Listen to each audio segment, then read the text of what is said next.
La ciencia en la antigua Roma es muy importante en el sentido que no tanto que aportan o continúan la tradición griega, sino por el aporte de tecnología que ocurre durante este periodo.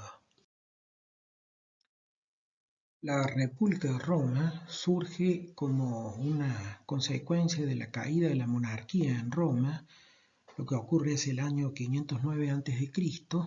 y dura hasta la disolución de la República y inicio del Imperio Romano en el año 27 a.C.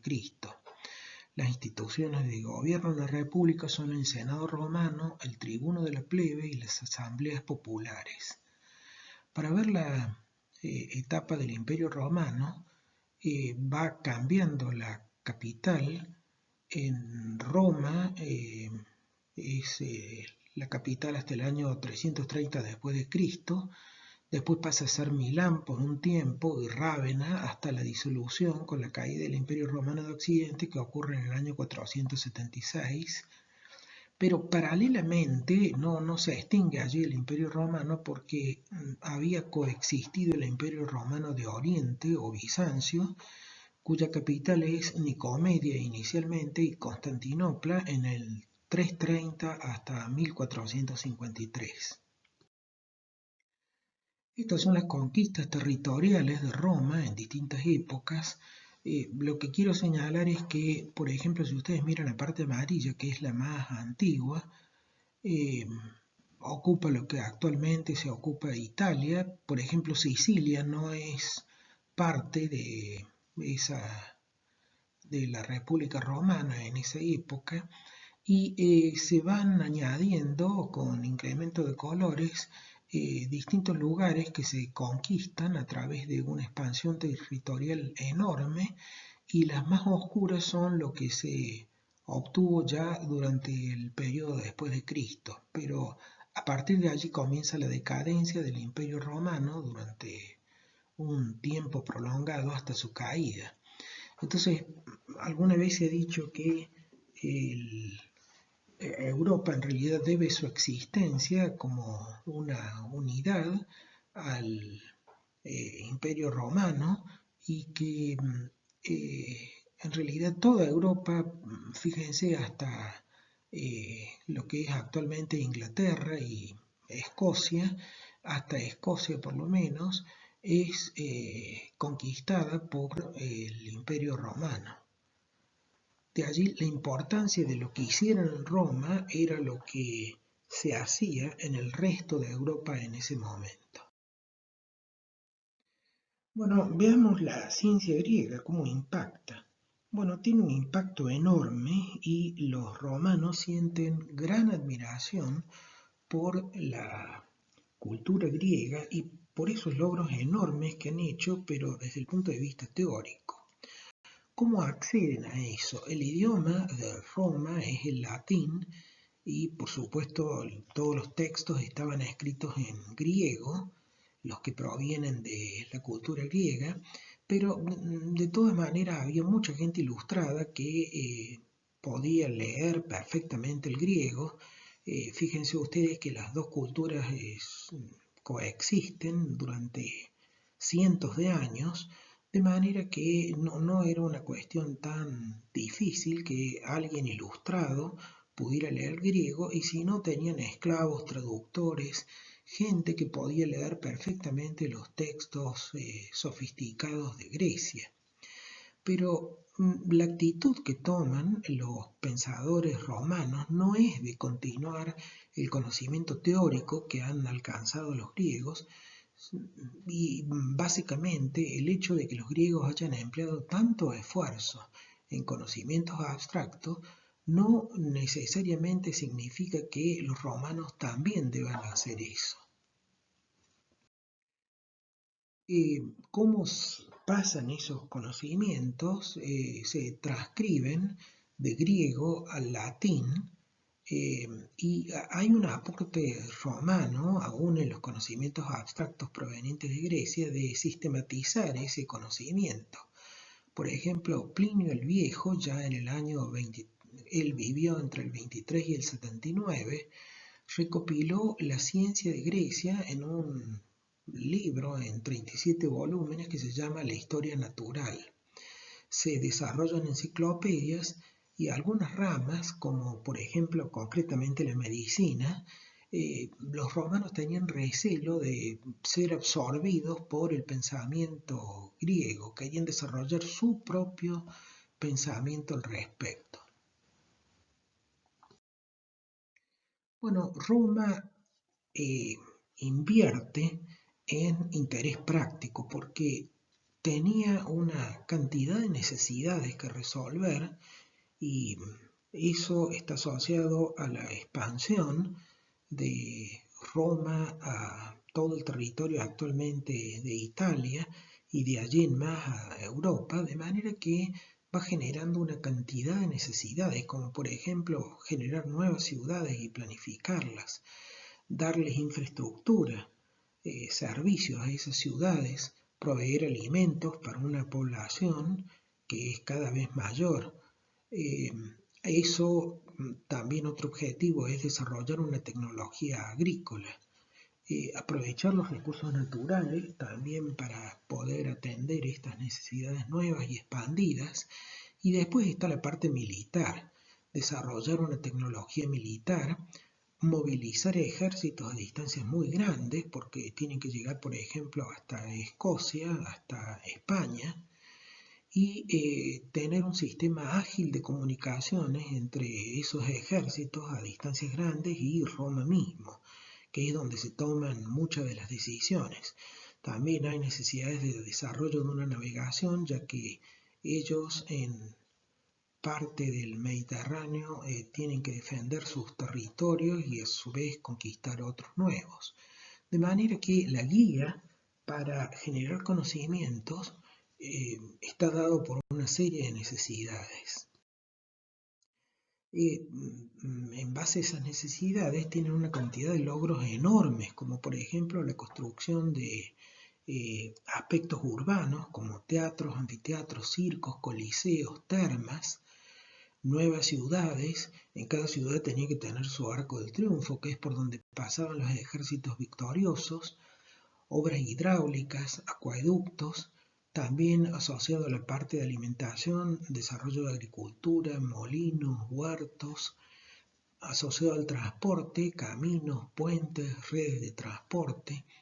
Tenía que tener armamentos que pudieran transportarse de un lugar a otro y a distancias muy grandes, y por supuesto barcos, puertos, faros, y todos esos son logros importantes que ellos hacen durante ese periodo en base a los conocimientos que van generando. Este es, por ejemplo, un plano de una ciudad romana ideal, en la cual tenemos un foro, el centro de la ciudad, un circo romano, un templo. Aquí está el acueducto, un arco del triunfo, un anfiteatro, termas, teatro, una muralla. O sea, ellos desarrollan toda una conceptualización de lo que es la urbanización de una ciudad según su perspectiva, que difiere de todas las otras perspectivas que existían en Europa. Por ejemplo, estas construcciones que he tomado como ejemplo son obras romanas que han sobrevivido hasta el día de hoy y son muy importantes. Por ejemplo, el acueducto de Segovia, el Panteón de Agripa, el Puente de Alcántara en España, el Coliseo en Roma, son todas construcciones que mostraron avances muy importantes en cuanto a la tecnología y a la ingeniería constructiva. Todo esto hace que haya avances en conocimientos tecnológicos, o sea, la necesidad de lograr esas realizaciones como punto final desarrolla una cantidad de áreas y disciplinas. Por ejemplo, en metalurgia, en diseño de pavimentos, necesitan generar nuevos instrumentos, algunos de medición, pero otros para mover cosas como por ejemplo poleas y grúas. Y por supuesto otras que tienen que ver con astronomía, generan un calendario según el Sol, el geocentrismo y otros conocimientos tecnológicos que surgen a partir de la resolución de estas necesidades. Por ejemplo, logros de la tecnología romana, aquí podemos ver algunos que son las grúas que es necesario desarrollar, toda la conceptualización de cómo hacer un pavimento, los puertos y barcos que se generan, se construyen en la época romana. Bueno, la caída del Imperio Romano hacia el 450 es el Imperio Romano de Occidente y ahí inicia un imperio cristiano en el cual hay otro tipo de problemas, los vamos a tratar como parte del medioevo, los problemas son de supervivencia y no hay un espacio para la ciencia o prácticamente para la tecnología. Se ha llamado como la Edad Oscura, es discutible, pero lo cierto es que el conocimiento medieval, temprano o tardío en Europa, estuvo condicionado por aspectos religiosos y la religión generó obstáculos epistemológicos muy grandes al desarrollo de la ciencia eh, durante el medioevo. Pero, digamos, una de las buenas noticias fue la preservación de conocimiento antiguo en bibliotecas, especialmente de monasterios.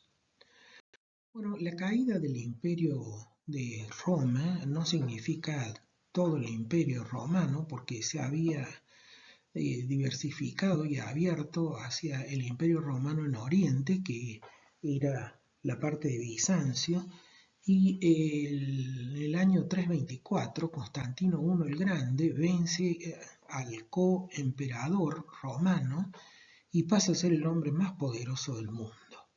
Funda la ciudad de Constantinopla en su propio honor en el año 330 y lo hace a semejanza de Roma, con el mismo número de colinas, con un trazado semejante, con circo, con todas las facilidades que había en la Roma original, ellos la reproducen en este lugar que es Constantinopla. Bueno, su sucesor, que es Constancio II, tiene un aporte importante que nos interesa desde la perspectiva que estamos mirando esta historia, que es funda la Biblioteca Imperial de Constantinopla. Ahora la vemos en un poquito más de detalle y crea además la Universidad de Constantinopla en el año 340. Esa universidad fue reformada por Teodosio II en el 425 y allí enseñaban gramática, retórica, derecho, filosofía, matemática, astronomía y medicina. ¿Qué es la Biblioteca de Constantinopla? Es la última de las grandes bibliotecas de la antigüedad. Se preservaban copias de manuscritos antiguos o entonces tenía una riqueza extraordinaria, había un scriptorium para los traductores, pero como la mayor parte de los textos que valían la pena ya venían escritos en griego, entonces no había mucha dificultad para transcribirlos. Sin embargo, el contexto social en Constantinopla no hacía que interesara tanto ese conocimiento profundo de los antiguos, pero sí la preservación de ese conocimiento. Se dice que hacia el siglo VII después de Cristo no había ningún griego que pudiera comprender la matemática que estaba escrita en los textos antiguos. Esto fue crucial porque es retomado por el medioevo árabe islámico que tiene un interés especial en Bizancio y revitaliza la ciencia griega antigua. Entonces, algunas conclusiones para terminar. A diferencia de la Grecia antigua, Roma no cultiva el conocimiento abstracto y universal tan elegante que había sido el centro de la Grecia antigua, sino las aplicaciones que pudieran resolver los muchísimos problemas inmediatos que ellos tenían. Las metodologías de investigación, más que estar siguiendo un sistema axiomático, se orientaban por objetivos y los conocimientos tecnológicos surgen como consecuencia de la resolución de problemas.